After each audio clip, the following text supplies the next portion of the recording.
Hey there, I'm here to interrupt your regularly scheduled entertainment, and today, I'm going to revive a series from long ago. Several years ago, critique videos were pretty much all of the rage when it came to the DeviantArt community trying to transfer to YouTube, since DA didn't have a great video hosting capability on their site. Actually, I think they completely got rid of videos on their site altogether, but it could be like a core membership kind of thing, which I ain't fucking paying for that, so... When the video critiques were fairly popular here on YouTube, one reoccurring theme that would be in a lot of the videos would be that they would slowly transform from being honest reviews intended to help someone and became more of a roast to try to comically mock and often belittle the artist who had made the original work. Worst yet, many of the pieces that ended up circulating in the more popular critique videos ended up just being artwork that the video creator had stumbled upon and decided to go to town on, not artwork that they actively had permission to use. If there's one thing that I took to heart while in art school is that it's a professional courtesy to a fellow artist not to publicly critique their work unless it's requested. Having strangers vocally rip apart your work for everyone to see can be pretty disheartening, and beginner artists might be compelled not to post their work altogether if they're insecure with themselves.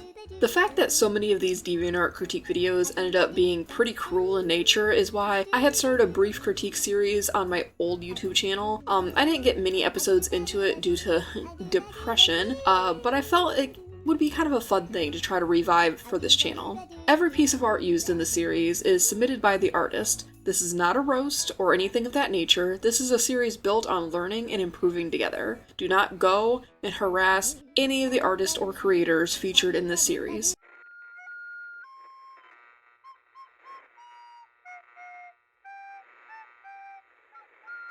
For the first episode of this critique series, we have a piece by the artist Sincere Sneaky titled Anoculus Heavenly Sage Cultivation. They wrote on their comment for this submission, "Hi, I'd love a critique if you wanted to include my art in the vid. Thank you so much for the opportunity. Picking one piece was hard, but I'll pick this one since I'm super proud of it." Included with the image is a rather large chunk of text within the artist notes section detailing the character, but unfortunately I'm not here for the lore, but if you want to click the link in the description to this artist page, you can read the lore for yourself and tell them how creative their character is.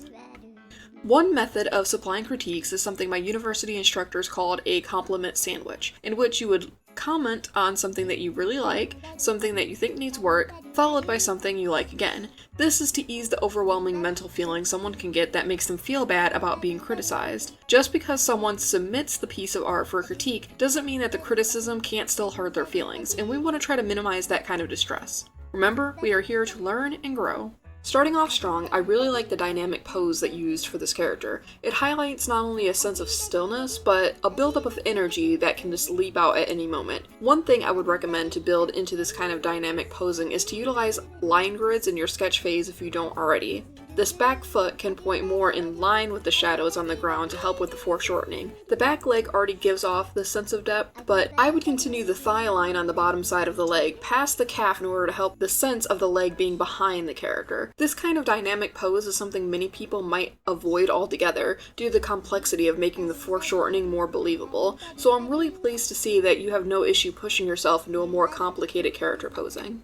Next, I want to say that I really love the details that you incorporated within the character, like the pattern on the top and how you drew the shoes is just wonderful. I especially like the incorporation of the symbol on the back of the shoe. It's a small detail that many other artists might not have bothered to include. This keen eye for smaller details, however, might cause you to become a little lost in them and not register issues with larger aspects of the artwork. For example, this hand held up kind of looks like the thumb is pointing in the wrong direction. Assuming this is the thumb on this fist and the character is not intended to have like some sort of like hand abnormality, the thumb should be on the other side.